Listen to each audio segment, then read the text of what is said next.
Bom dia, irmãos. Então vamos dar continuidade ao nosso estudo, a segunda parte, tá? Da doutrina da fé. Domingo passado a gente iniciou, tá? Então nós estudamos qual é a importância da doutrina da fé. Nós estudamos o que é a fé, que significado em geral é a fé, qual é a relação entre o conhecimento da palavra de Deus e a fé. Estudamos que devemos aceitar as afirmações da palavra de Deus como verdade, reconhecer a palavra de Deus como um chamado à ação, o que significa fé pessoal. Então, a fé em relação ao nome de Deus, a fé em relação à pessoa e à obra de Cristo. Dentro da pessoa e a obra de Cristo, a gente estudou o conhecimento da pessoa de Cristo e da sua missão no mundo. Então, a respeito da pessoa de Cristo, ele é Deus. A respeito da sua missão, é salvar os perdidos. Tá? Agora, continuando. Devemos aceitar estas afirmações. Qual? Todas as que Cristo fez em sua palavra. Tá? Lembrando que toda a palavra de Deus é de Cristo, desde Gênesis até Apocalipse. Tá? Temos o Evangelho, quando ele estava aqui na terra, em carne, né? Em pessoa, como um ser humano, como homem, mas toda a palavra de Deus é a palavra, são afirmações do próprio Cristo. Tá? Então, João 16:30, agora vemos que sabe todas as coisas, e não precisamos de alguém que te pergunte, por isso cremos que de fato viste de Deus. Então, vieste, está escrito errado aqui, vieste de Deus. Então, ele sabe todas as coisas, e por isso cremos nele, porque ele é a própria verdade. Ele falou, eu sou o caminho, a verdade e a vida. João 20:28, e Tomé respondeu e disse-lhe, Senhor meu e Deus meu. Então veja, quando Tomé viu Jesus ressuscitado, ressurreto, ele creu. Então ele disse, Senhor meu e Deus meu. Tá? Mateus 16:16.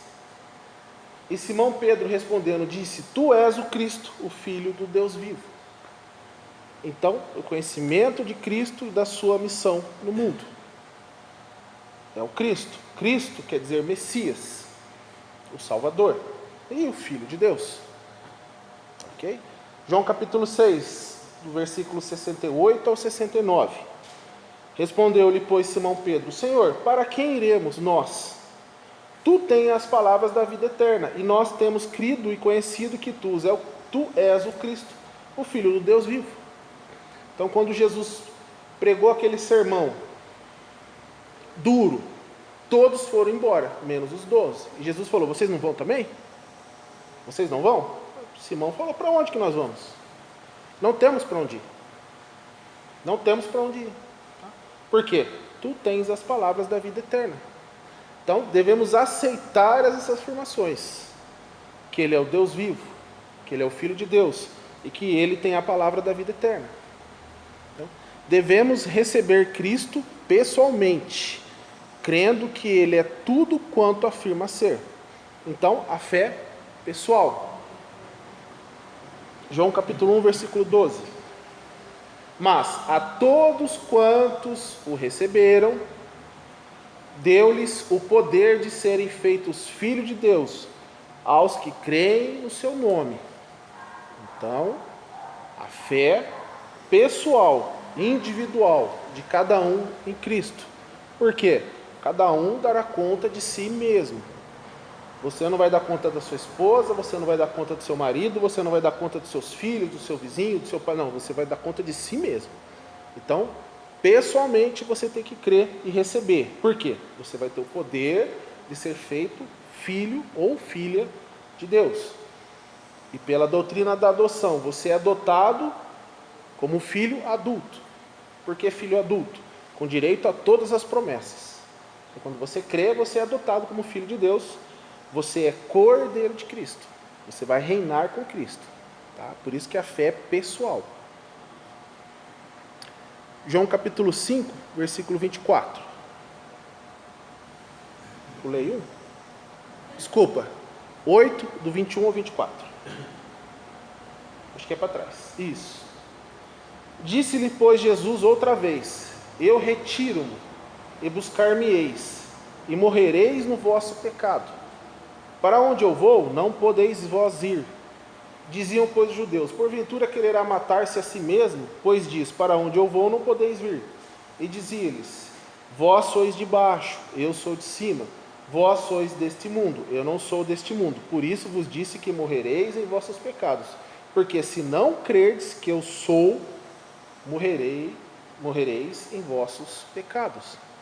Então, quem não tem fé em Cristo vai morrer no seu pecado, porque não crê quem Ele é. Entendeu? Então, porque não credes que eu sou, quando ele fala eu sou, ele está dizendo mesmo que Deus falou para Moisés, diz que eu sou te enviou, eu sou. Ele está dizendo, eu sou o que sou. Que Deus não fala o próprio nome dele, ele não falou para ninguém. Então, se você não crê que eu sou, morrereis em vossos pecados. Então, crendo que ele é tudo quanto afirma ser, temos que crer, fé. João capítulo 8, 21 e 24. Próximo, João capítulo 5, 24. Não tem aí? Pulei? Bom, pulei um, não tem problema. João capítulo 11, 25. Disse-lhe Jesus: eu sou a ressurreição e a vida. Quem crê em mim, ainda que esteja morto, viverá. Então, devemos entregar-nos a Jesus Cristo como uma pessoa viva. Então, como uma pessoa viva. Ele está vivo. Ele não está morto. Ele não é o menino Jesus. Igual o catolicismo fala, o menino de Jesus. Não tem nada de menino. O menino já passou, ele cresceu. Então, é o Deus vivo, o Deus homem. Ele continua tendo um corpo igual o nosso, só que glorificado. O mesmo corpo que Tomás viu, que encostou na mão dele, nos furos, no lado. Ele comeu. É esse corpo que ele tem hoje lá no céu. Então, devemos entregar a Jesus como uma pessoa viva. Fé numa doutrina conduz à fé na pessoa que dá vida à doutrina. Então, a doutrina da fé nos conduz à pessoa do Senhor Jesus Cristo. Assim, Marta foi levada a substituir a fé na doutrina da ressurreição pela fé na pessoa de Cristo, que por sua ressurreição deu vida e poder à doutrina da ressurreição. Então, disse-lhe Jesus: eu sou a ressurreição e a vida. Quem crê em mim, ainda que esteja morto, viverá. Então, se você está morto, os seus delitos e pecados, você viverá. Se você tiver a morte física, você viverá. Ok? A fé em relação à oração. 1 João capítulo 5, versículo 14. E esta é o que? A confiança. Confiança que temos nele. Que se pedirmos alguma coisa segundo a sua vontade, ele nos ouve. Então, a fé em relação à oração. Oração. Confiança. Se você confia e tem fé, você crê que ele te ouve. Ok? Próximo versículo. Tiago capítulo 1, dos versículos 5 ao 7. E se algum de vós tem falta de sabedoria, peça a Deus, que a todos dá liberalmente, e o não lança em rosto, ser-lhe-á dado. E não o lança em rosto, ser-lhe-á dada. Peça, porém, com fé, em nada duvidando. Porque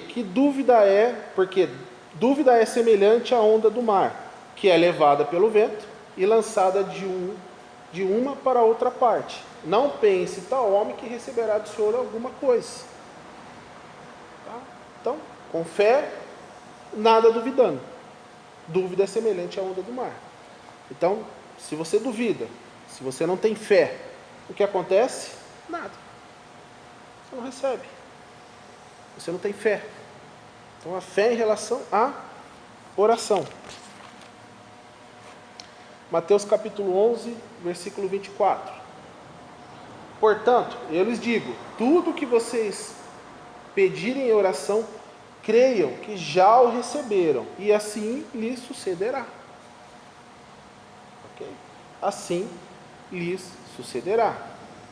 Lógico, você não pode pedir nada que é contrário à palavra de Deus, nada que seja contrário à vontade dele. Mas se você crê, você recebe. Então não devemos vacilar na nossa fé, porque duvidar é limitar o poder de Deus para responder. Romanos capítulo 4, do 18 ao 24. Abraão, contra toda esperança, em esperança creu, tornando-se assim pai de muitas nações, como foi dito a seu respeito. Assim será a sua descendência, sem se enfraquecer na fé. Reconheceu que o seu corpo já estava sem vitalidade, pois já contava cerca de 100 anos de idade, e que também o ventre de Sara já estava sem vitalidade. Mesmo assim, não duvidou nem foi incrédulo em relação à promessa de Deus, mas foi fortalecido em sua fé e deu glória a Deus, estando plenamente convencido de que ele era poderoso para cumprir o que havia prometido. Em consequência, isso lhe foi também creditado como justiça. As palavras lhe foi creditado não foram escritas apenas para ele, mas também para nós. Também para nós. A quem Deus creditará justiça para nós, que cremos naquele que ressuscitou dos mortos, a Jesus, nosso Senhor. Então veja aqui nessa passagem, Abraão já era idoso, 100 anos de idade. Sara também. Mas Deus falou, vocês vão ter um filho. Ele teve o deslize, teve o filho com a serva, porque é pecador como todos nós somos. Mas Deus cumpriu a promessa. Então, lhe foi creditado, as palavras lhe foi creditado, mas também para nós, foi creditado como justiça. Então isso não foi só para ele, é para nós também. É para nós. A minha filha Alice, ela tem 11 anos de idade. Há 5 anos atrás, ela teve 2 infecções no rim. 2. E foram infecções graves.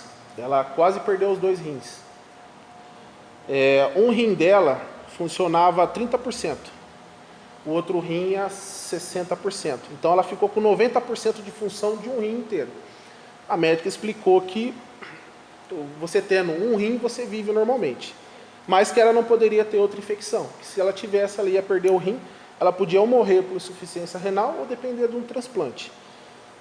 Quando ela teve a infecção, o rim cria cicatriz. E essa cicatriz, ela não cresce mais. Ela não funciona, o rim não filtra o sangue naquela parte da cicatriz e o rim não desenvolve. Então ela tinha um rim pequeno, um rim grande assim. E ela tinha que tomar um remédio para o resto da vida. Então a gente fazia remédio, um pote assim de remédio de quase 1 litro, mandava manipular e ela tomava todo dia. E ela não podia ter infecção de urina. Então qualquer sintoma que ela tinha de infecção de urina, seja ardor ao urinar, dor nas costas, febre, a gente corria com ela para o hospital.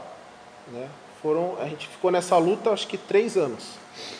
E durante 3 anos tinha meio da gente ir 10 vezes para o PS. E a gente chegava no PS, tinha que colher sangue, esperar 2, 3, 4 horas o resultado de sangue, para ver se estava com infecção ou não. Então, era essa luta. Então a gente ficava sempre atento com ela. Ela não podia tomar refrigerante, comer muita bolacha, tudo que tinha sódio. Então ela não podia ter uma vida normal. No final do ano retrasado, 2019, ela teve uma dor nas costas, que era característico da infecção dela, e a gente correu para o hospital. Então, ia sempre nós dois, eu, minha esposa e meus 2 filhos. Minha esposa entrava com ela, porque ela tinha que ser examinada, e às vezes ela não ficava muito à vontade, comigo e com o Thiago lá, então entrava minha esposa. E minha esposa explicava todo o trâmite para o médico. Olha, aconteceu isso. O médico já sabendo, pedia exame de sangue, pedia exame de urina, já aplicava antibiótico nela, por quê? Ela não podia ter a infecção de novo, senão ela ia perder o rim, o pouquinho que sobrou. No final de 2019, quando a gente foi no PS, foi próximo véspera de Natal. Acho que foi, que dia que foi? Foi dia 23? 23, 24, a gente correu pro PS. Ela passou pelo médico, o médico pediu ultrassom. Era feito ultrassom. E eu lembro que eu orava todo dia para Deus curar o rim dela. Mas a gente ficou nesses 3 anos com esse problema. A Andresa passou com a Alissa no médico ultrassom e voltou. O PS estava vazio, só estava gente lá. E ela veio e falou, acho que esse médico do ultrassom não é muito bom não. Eu falei, mas por quê? Ele te maltratou? Ela não. Ela falou que o rim dela não tem nada. Vamos esperar o médico, né? Às vezes é novinho, ultrassom, né? Ela não, já é um médico já, uma certa idade já. Deve ter uns 30, 40 anos já. Aí ela passou com o médico. O médico pegou o exame dela e começou a brigar com a Andresa. Ele estava bravo. A Andresa não entendeu. Aí o médico brigou com ela falando, por que a senhora mentiu para mim? Ela, não menti não. Você falou tudo isso aqui só para passar sua filha na frente, para fazer exame, isso e aquilo outro, porque o rim da sua filha não tem nada. Tá bom. Aí pegamos o exame e fomos para casa. A gente tem tudo guardado. A gente olhou o ultrassom antigo e o novo. O rim dela estava normal. Estavam os dois do mesmo tamanho e não tinha cicatriz. Nenhuma. Mesmo assim, a gente ficou meio assim, sem entender o que estava acontecendo. Aí ela tinha que retornar na médica, na nefro. E qual que era o problema dela? Além do rim, ela tinha uma bexiga. A bexiga dela ela não era elástica. A nossa bexiga é pequena, ela vai enchendo de urina e você vai no banheiro. A dela era enrugada e pequena. Então a bexiga dela não enchia. Então ela mandava o xixi de volta para o rim. Aí dava infecção. Então ela tinha esse problema do rim e o problema na bexiga. E os dois eram pro resto da vida dela. A médica desacreditou, a nefro. Levamos o exame dela, não, continua dando remédio e vamos fazer o ultrassom novo. A gente fez o ultrassom da bexiga dela. E a gente comparou. No ultrassom antigo, a bexiga, que ela injeta um líquido na bexiga para ver se a bexiga enche. A dela ficava assim, engruvinhada. Ela fez o exame e a bexiga estava cheia, assim, normal. E a médica também não soube explicar. A médica não soube explicar. Hoje ela tem a bexiga normal, ela tem os 2 rins normais, ela não tem nenhuma restrição alimentar, ela não tem problema nenhum mais. Sendo que o diagnóstico era que para o resto da vida ela teria esse problema, para o resto da vida ela tinha que tomar esse remédio. É que eu não trouxe aqui as imagens, é que veio agora para me falar, assim, mas a gente tem as imagens, né? Então ela foi curada. Ela não tinha cura, era para o resto da vida. E ela não tem mais nada. Só que eu lembro que eu orava todos os dias. Todo dia eu pedia para Deus curar os rins dela. E eu acreditava que Ele ia curar. Mesmo o médico dizendo que não ia curar. E ela foi curada. Tanto o rim se regenerou, os dois, 100%, ela tem dos 2 rins. E a bexiga dela funciona normalmente. Tá? Então, Abraão creu, sem se enfraquecer na fé. Não duvidou nem foi incrédulo. Plenamente convencido, né? E isso também lhe foi acreditado como justiça. As palavras lhe foi acreditado também são para nós. Também servem para nós, entendeu? Então, a fé que Deus ouve e no tempo dele ele responde. OK? Então, até me perdi aqui onde que eu estou. Romanos, tá. Então, a verdadeira fé dá graças a Deus por aquilo que se pede, mesmo antes de recebê-lo, uma vez que a petição seja de acordo com a vontade de Deus. Então, devemos compreender as promessas sobre as quais baseamos a nossa oração.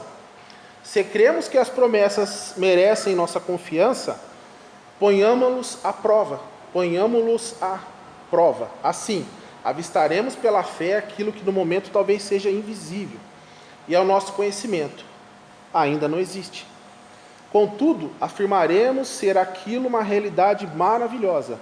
Ao falar dos homens de grande fé, Deus disse, Hebreus 11:13. Todos esses ainda viveram pela fé e morreram sem receber o que tinha sido prometido. Viram-nas de longe e de longe as saudaram, reconhecendo que eram estrangeiros e peregrinos na terra. Por quê? Hebreus está falando das pessoas do Antigo Testamento. Eles não viram a Cristo, eles não tinham a Bíblia, eles não tinham o Novo Testamento, eles não tinham o Evangelho, mas eles creram. Então eles viveram pela fé. Morreram sem receber o que tinha sido prometido. Ok? Então, crendo que Deus fará tudo isso aí. 4. A fé em relação à palavra de Deus e às suas promessas. Primeiramente, procuremos saber se uma determinada promessa é dirigida a nós.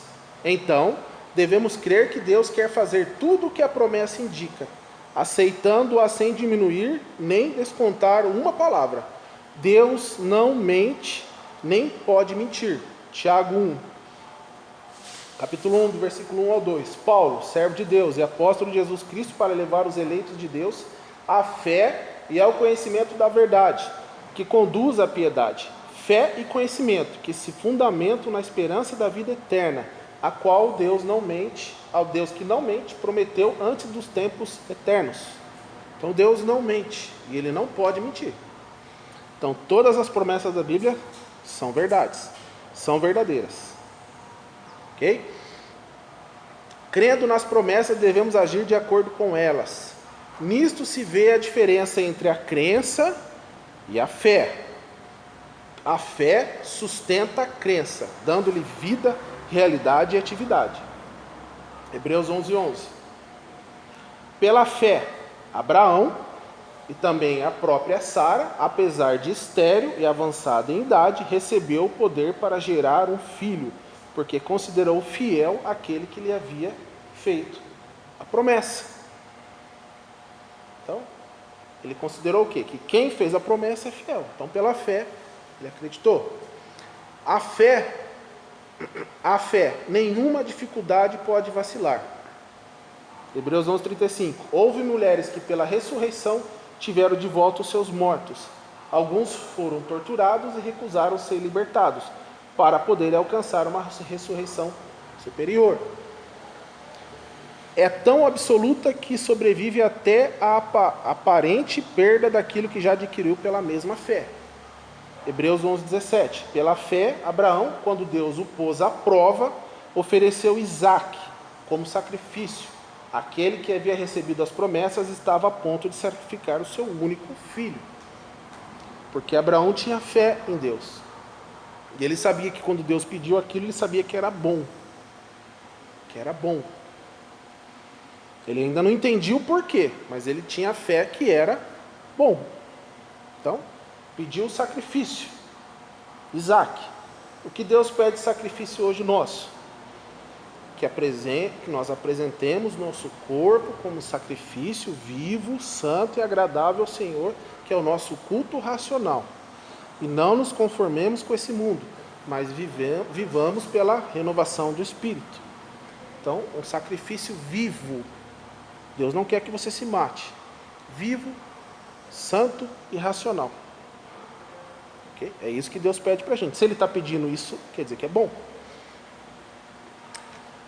Qual a relação entre fé e obras? Isso aqui é muito importante. Muito cristão não entende isso. Qual a relação entre fé e obras? Então, não há mérito na própria fé. Não é a fé que salva, e sim o Cristo sobre quem descansamos a nossa fé.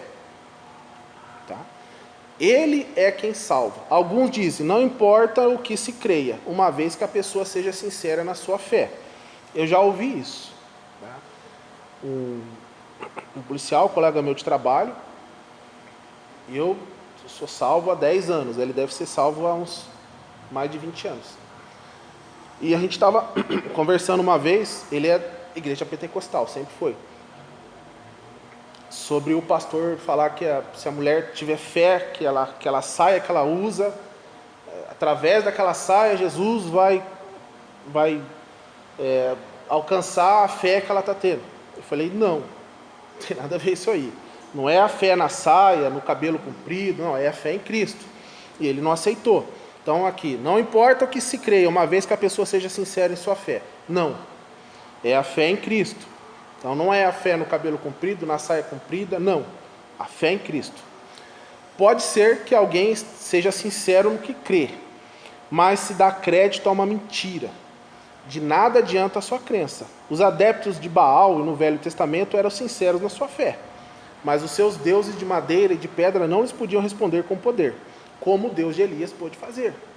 Então veja, disse então Elias: eu sou o único que restou dos profetas do Senhor, mas Baal tem 450 profetas. Tragam 2 novilhos, escolham eles um e cortem-no em pedaços e o ponham sobre a lenha, mas não acendam fogo. Eu prepararei o outro novilho e o colocarei sobre a lenha, e também não acenderei fogo nela. Então vocês invocarão o nome do seu Deus, e eu invocarei o nome do Senhor. O Deus que responder por meio do fogo, esse é Deus. Então todo o povo disse: o que você disse é bom. Então veja, os profetas de Baal, eles tinham uma fé sincera em Baal. Eles criam em Baal, com sinceridade, não era fingido. Então Elias colocou a prova. A fé em qualquer salvador. Tem continuação? Então, Elias disse aos profetas de Baal: escolham um dos novilhos e preparem no primeiro, visto que vocês são tantos. Clamem pelo nome de seu Deus, mas não acendam fogo. Então pegaram o novilho que lhes foi dado e o prepararam. E clamaram pelo nome de Baal desde a manhã até o meio-dia. Ó Baal, responde-nos. Desde a manhã até o meio-dia. Gritavam e dançavam em volta do altar que haviam feito, mas não houve nenhuma resposta. Ninguém respondeu. Ao meio-dia Elias começou a zombar deles. Gritem mais alto, dizia. Já que ele é um Deus, quem sabe está meditando, ou ocupado, ou viajando, talvez esteja dormindo e precise ser despertado. Então passaram a gritar ainda mais alto e a ferir-se com espadas e lanças, de acordo com o costume deles, até sangrarem. Já viram isso no catolicismo? Se mutilando? Mas Maria não responde. Passou o meio-dia e eles continuaram profetizando em transe até a hora do sacrifício da tarde, mas não houve resposta alguma. Ninguém respondeu, ninguém deu atenção. Então Elias disse a todo o povo: aproxime-se de mim. O povo aproximou-se e Elias reparou o altar do Senhor, que estava em ruínas. Depois apanhou 12 pedras, uma para cada tribo dos descendentes de Jacó, a quem a palavra do Senhor tinha sido dirigida, e disse: seu nome será Israel. Com as pedras construiu um altar em honra do nome do Senhor, e cavou ao redor do altar uma valeta com capacidade de 2 medidas de semente. Depois arrumou a lenha, cortou o novilho em pedaços e o pôs sobre a lenha. Então lhes disse: encham de água 4 jarras grandes e derrame-nas sobre o holocausto e sobre a lenha. Façam-no novamente, disse, e eles o fizeram de novo. Façam-no pela 3ª vez, ordenou, e eles fizeram pela 3ª vez. A água escorria do altar, chegando a encher a valeta. À hora do sacrifício, o profeta Elias colocou-se à frente e orou: ó Senhor, Deus de Abraão, de Isaque e de Israel, que hoje fique conhecido que tu és Deus em Israel, que sou teu servo e que fiz todas essas coisas por ordem tua. Responde-me, ó Senhor, responde-me, para que este povo saiba que tu, ó Senhor, és Deus, e que fazes o coração deles voltar para ti. Então o fogo do Senhor caiu e queimou completamente o holocausto, a lenha, as pedras e o chão, e também secou totalmente a água na valeta. Quando o povo viu isso, todos caíram prostrados e gritaram: o Senhor é Deus, o Senhor é Deus. Então veja, a fé sincera dos profetas de Baal levou a quê? A nada. A nada. Então, a fé em quê? Em Cristo. A fé em qualquer Salvador que não seja Cristo não salva. A fé em qualquer outro evangelho que não seja o do Novo Testamento não salva. Mas, ainda que nós, ou mesmo um anjo vindo dos céus, vos pregue evangelho que vá além do que vos temos pregado, seja anátema, maldito. Assim como já dissemos e agora repito, se alguém vos prega evangelho que vá além daquele que recebeste, seja anátema, seja amaldiçoado. Gálatas, capítulo 1, do 8 ao 9. Então, não pode nem ir além, nem omitir, nem ir além. É exatamente o que está escrito. A fé em Cristo. Então, Paulo não contradiz Tiago a respeito da relação entre obras e fé. Veja, Próximo slide. Porque pela graça sois salvos. É um favor imerecido, por meio da fé. Isso não vem de vós, é dom de Deus. Não vem de obras, para que ninguém se glorie. Então, nada que você faça, você vai obter salvação pelo que você fez. É pela fé na obra de Cristo. Você é salvo. Tiago 2,24. Veja como a pessoa é justificada por obras, e não apenas pela fé. Então, Tiago está contradizendo o que Paulo escreveu? Não. Ele está completando. Entenda.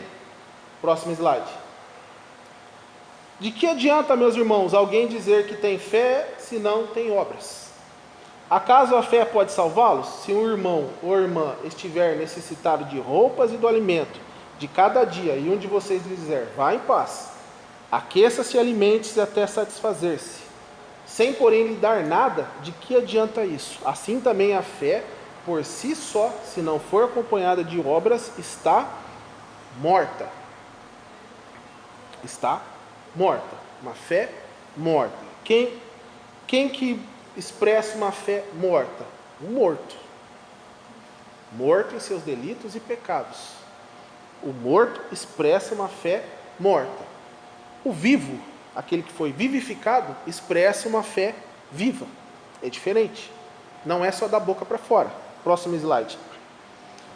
Vocês os reconhecerão por seus frutos. Tá? Pode alguém colher uvas de um espinheiro ou figos de ervas daninhas? Semelhantemente, toda árvore boa dá frutos bons. A fé viva dá frutos bons, mas a árvore ruim dá frutos ruins. A fé morta dá frutos ruins. A árvore boa não pode dar frutos ruins, nem a árvore ruim pode dar frutos bons. É impossível. Toda árvore que não produz bons frutos é cortada e lançada ao fogo. Assim, pelos seus frutos, vocês os reconhecerão. Reconhecerão. Próximo slide. Porque somos criação de Deus, realizada em Cristo Jesus para fazermos boas obras. Então, somos criação de Deus. Deus nos recriou. Recriação. Nova criatura. Para quê? Fazemos as boas obras, as quais Deus preparou de antemão, para que nós a praticássemos. Então, quem preparou as boas obras do cristão foi Deus. Ele te recriou para fazer as boas obras que Ele já preparou para você fazer. Então, veja, as obras evidenciam a sua salvação. Próximo slide. A fé morta. Gálatas capítulo 5, do versículo 19 ao 21. Ora, as obras da carne são manifestas: imoralidade sexual, impureza e libertinagem, idolatria e feitiçaria, ódio, discórdia, ciúmes, ira, egoísmo, dissensões, facções e inveja, embriaguez, orgias e coisas semelhantes. Eu os advirto, como antes já os adverti, que os que praticam essas coisas não herdarão o reino de Deus. Essa é a fé morta. A pessoa fala da boca para fora que é salva, que tem fé em Cristo e vive desse jeito aqui, é fé morta. É fé morta. As obras da carne. Quais são as obras que o homem carnal faz? Isso aqui. Tá? Próximo slide. A fé viva, com obras. Então, você é cristão, você professa crer em Cristo. Então, qual é a sua fé viva? Amor. Pode ver, é fruto do Espírito. Porque Deus preparou essas obras antes da fundação do mundo para você fazer. Então, é fruto do Espírito. É amor, alegria, paz, paciência, amabilidade, bondade, fidelidade, mansidão e domínio próprio. Contra essas coisas não há lei, porque foi o próprio Deus que fez essas obras. Então não tem lei. Os que pertencem a Cristo Jesus crucificaram a carne. As obras da carne ficaram para trás, com as suas paixões e os seus desejos. Então, a fé viva e a fé morta.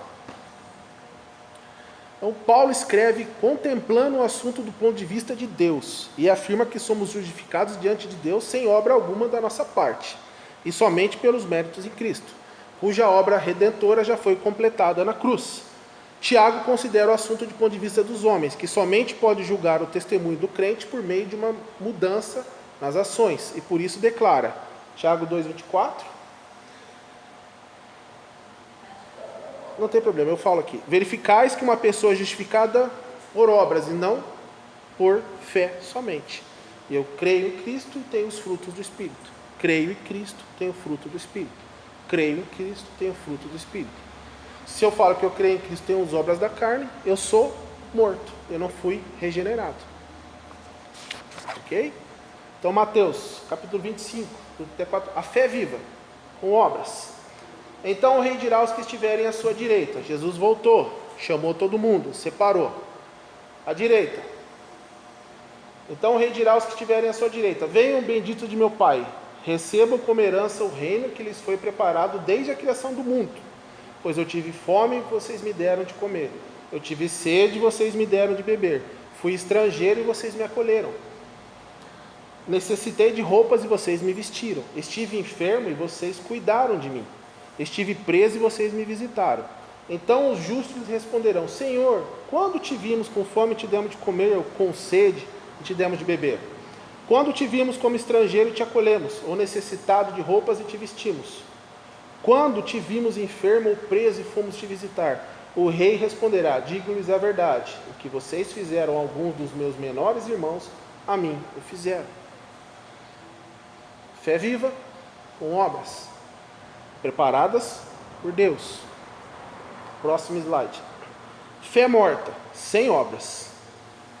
Então ele dirá aos que estiverem à sua esquerda: malditos, aparte-se de mim para o fogo eterno, preparado para o diabo e seus anjos.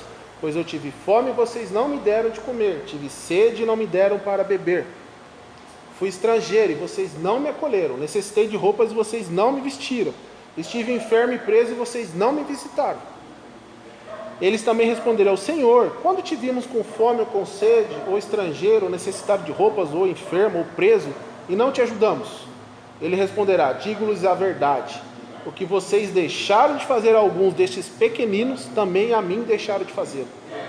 E esses dirão para o castigo eterno, mas o justo para a vida eterna. Fé morta, da boca para fora. Então, Paulo mostra que a fé é a base da nossa justificação, enquanto Tiago afirma que nós provamos a nossa fé por uma demonstração prática de obras, a vida prática cristã. Somos justificados diante de Deus por fé no sangue e na obra completa de Cristo, e somos justificados diante dos homens por demonstrar essa fé pelas obras que devem ser o natural resultado de uma fé viva e verdadeira. Então veja, diante de Deus, a fé no sangue de Cristo, diante dos homens, pelas obras. E veja, devem ser o natural resultado. Veja que quando Jesus conversou com Saulo, ele falou: mas Senhor, quando que a gente fez isso? Eles nem se deram conta do que eles fizeram, porque foi natural, não foi forçado, não foi por obrigação, não, eles simplesmente fizeram. Então, natural, é um resultado natural da fé viva e verdadeira. Deus pode ver o coração que Ele já salvou por meio da fé, mas os homens podem ver somente o que está do lado de fora. A manifestação do coração ou o fruto da fé que são as boas obras. Tá? Então, pregar por exemplo. Você dá o exemplo. E quando a pessoa escuta você pregar, fala: realmente, ele vive o que ele fala, porque eu vi na vida dele o que ele faz. Tá? Então, essa é a relação entre fé e obras. De onde vem a fé? Pulei um. Mateus 7, do 20 a 23. Assim, pelos seus frutos, vocês os reconhecerão. Nem todo aquele que diz Senhor, Senhor entrará no reino dos céus, mas apenas aquele que faz a vontade de meu Pai que está nos céus. Muitos me dirão naquele dia: Senhor, Senhor, não profetizamos no teu nome? Em teu nome não expulsamos demônios? Não realizamos muitos milagres? Então eles direi claramente: nunca os conhecia. Afaste de mim, vocês que praticam o mal, as obras da carne. Praticam o mal. É cristão da boca para fora só. Da boca para fora. da boca para dentro é um túmulo podre, igual Jesus falou. Vocês são sepulcros caiados, são caixões. Dentro de vocês só tem coisa podre. Então, a fé é da boca para fora. Então, de onde vem a fé? A fé é a obra combinada de Deus Pai, Deus Filho e Deus Espírito Santo. Então, Deus Pai dá a fé. Então, Romanos 12, 3. Porque pela graça que me é dada, digo a cada um dentre vós que não pense de si mesmo além do que convém. Antes pense que com moderação, conforme a medida da fé que Deus repartiu a cada um. Então, Deus Pai dá a fé. Então, Ele vem e coloca a fé em você. Efésios 1, 6. Para louvor da glória de sua graça, pela qual nos fez agradáveis a si no amado. Então a fé é para louvor da graça de Deus, da glória, da graça de Deus. Nos fez agradáveis a si no amado, em Cristo. Então, a fé é a obra combinada em Deus Pai, Deus Filho e Deus Espírito Santo. E 1 Coríntios 12, 11. Mas um só e o mesmo Espírito opera todas essas coisas, repartindo particularmente a cada um como quer. Então veja, Pai, o Filho e o Espírito Santo. Então a fé é a obra da Trindade. Cada um tem a sua parcela dentro da nossa fé. Então é uma obra combinada entre os três. Deus Pai dá a fé. Deus Filho aperfeiçoa a fé. Hebreus 12, 2. Olhando para Jesus, autor e consumador da fé, o qual, pelo gozo que lhe estava proposto, suportou a cruz, desprezando a afronta, e assentou-se à destra do trono de Deus. Então Deus Filho, Ele aperfeiçoa a fé. Em Mateus 14, 30. Mas, sentindo o vento forte, teve medo, e começando a ir para o fundo, clamou, dizendo, Senhor, salva-me.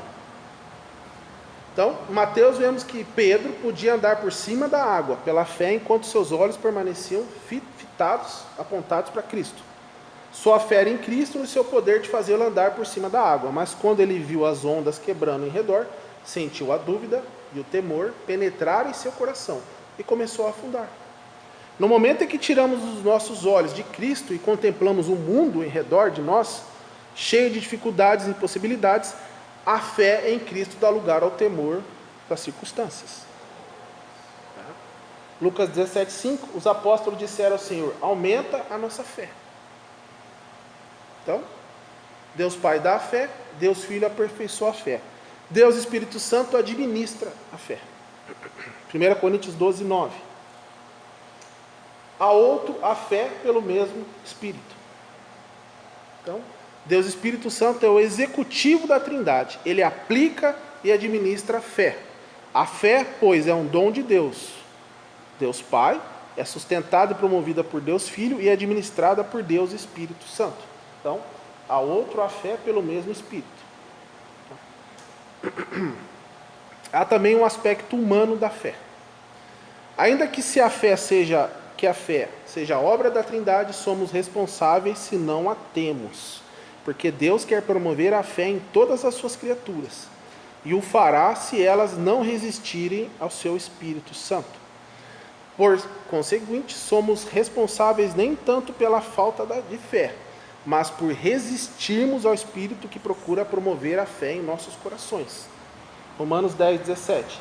De sorte que a fé é pelo ouvir e o ouvir pela palavra de Deus. Assim a fé vem pela pregação e a pregação pela palavra de Cristo. Atos 4, 4.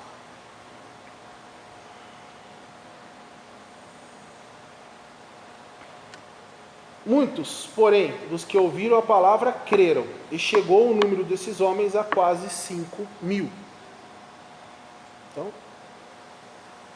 resistindo ao Espírito que procura promover a fé. Se você resistir ao Espírito que está falando para você no seu coração, você é responsável por você não ter a fé. Do contexto desses dois versículos, verificamos que eles se referem à pregação da palavra de Deus, o Evangelho, isto é, a palavra de Deus pregada. Em outros trechos se fala da palavra de Deus escrita, a Bíblia. como sendo o instrumento que produz a fé. Gálatas 3, do 2 ao 5. Só quisera saber isso de vós: recebeste o Espírito pelas palavras da lei ou pela pregação da fé? Sois vós tão insensatos que, tendo começado pelo Espírito, acabeis agora pela carne. Será em vão que tenhas padecido tanto? Se é que isso também foi em vão. Aquele, pois, que vos dá o Espírito e o que opera maravilha entre vós, o que faz pelas obras da lei ou pela pregação da fé? Então, pregação da palavra. Você não pode resistir à palavra. Paulo fala da operação de maravilhas pela pregação da fé, em Romanos 4, 19 ao 20. E não enfraquecendo na fé, não atentou para o seu próprio corpo já amortecido, pois era já de quase 100 anos, nem tampouco para o amortecimento do ventre de Sara. E não duvidou da promessa de Deus por incredulidade, mas foi fortificado na fé, dando glória a Deus. Então vemos que a fé de Abraão foi manifesta por ele abraçar as promessas de Deus. Se a fé é por ouvir a palavra de Deus pregada e por ler a palavra de Deus escrita, somos então responsáveis pela aquisição da fé, uma vez que tenhamos oportunidade de ouvir ou ler a palavra de Deus. Ok? Lucas 22 ao 32. Mas eu roguei por ti, para que a tua fé não desfaleça, e tu, quando te converteres, confirme teus irmãos. Então, São Lucas fala da oração como sendo instrumento para desenvolver a fé. Ok? Então aqui, Jesus rogando por quem? Pelos seus apóstolos. Rogando por Pedro. Lucas 17:5. Então disseram, os apóstolos disseram ao Senhor: aumenta a nossa fé. Outros trechos que falam da oração como um fator essencial para desenvolver a fé. Marcos 9:32. Mas eu roguei por ti, para que a tua fé não desfaleça, e tu, quando te converteres, confirme teus irmãos. 17:5. Os apóstolos disseram: aumenta a nossa fé. 9:32. Mas eles não entendiam esta palavra e receavam interrogá-lo. Mateus 17, capítulo 17, 19 a 21. Então os discípulos, aproximando de Jesus em particular, disseram: por que não pudemos nós expulsá-los? Então trouxeram o endemoniado para Jesus, que eles não conseguiram expulsar os demônios. Por causa de vossa incredulidade. Eles não criam que eles poderiam fazer isso. Falta de fé. Porque em verdade vos digo, se tiverdes fé como um grão de mostarda, direis a este monte: passa daqui para acolá, e há de passar, e nada vos será impossível. Mas esta casta de demônios não se expulsa senão pela oração, pelo jejum. Então, veja que a fé é a fortificada, crendo na palavra, não resistindo à palavra e com oração. Ok? Próximo slide. Lucas 17, do 5 ao 6. Disseram então os apóstolos ao Senhor: acrescenta-nos a fé. E disse o Senhor: se tiverdes fé como um grão de mostarda, direis a a moreira. O grão de mostarda, direis a esta moreira: desarraiga-te daqui e planta-te no mar, e ela vos obedecerá. 25, 29, Mateus. Porque a qualquer que tiver será dado, e terá em abundância, mas ao que não tiver, até o que tem, se lhe há tirado. Então, o exercício da fé que temos, pelo exercício, a fé que temos é fortalecida. Exercitando a fé. Ok, irmãos? Então, vou finalizar o estudo por hoje, e vamos ter a terceira parte domingo que vem. Ok? Então, vamos orar para que Deus possa abençoar tudo que nós estudamos aqui. Pai, obrigado por esse estudo, obrigado pela Tua palavra, obrigado pelo que Cristo fez. Peço, Senhor, que o Senhor plante essa palavra em nossos corações, que seja um terreno fértil, que ela cresça, prolifere, que possamos viver a Tua palavra, possamos pregar, sendo como em palavras ou com exemplos, Pai. Então, obrigado por essa misericórdia, obrigado por estarmos aqui novamente nos reunindo, e tudo isso são misericórdias do Senhor. Em nome de Jesus que nós oramos e agradecemos. Amém. Obrigado, irmãos.